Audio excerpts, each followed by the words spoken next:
ঢালিউডের Glamour girl, অভিনয় হোক বা ফ্যাশন, সব জায়গায় যিনি দাপিয়ে বেড়াচ্ছেন তিনি আর কেউ নন, সে হচ্ছে নুসরাত ফারিয়া। শনিবার সকালে ফারিয়া হাজির হলেন একদম ভিন্ন রূপে।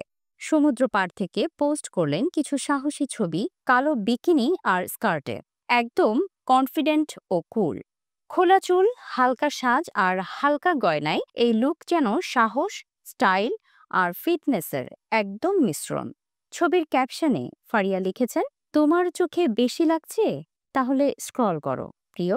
মানে, যারা অস্বস্তি বোধ করছেন তাদের সোজা পরামর্শ, এগিয়ে যাও। পোস্ট করার পরই ছবিগুলো ভাইরাল। লাইক, কমেন্ট, শেয়ার সব মিলিয়ে তোলপাড় নেট দুনিয়া। তিনি দেশের বাইরে অবস্থান করলেও প্রতিদিনই ভক্তদের জন্য এক এক রকম সাজে ধরা দিচ্ছেন ফারিয়া। ওয়েস্টার্ন, ফিউশন বা একেবারে ক্যাজুয়াল সব লুকেই বাজিমাত।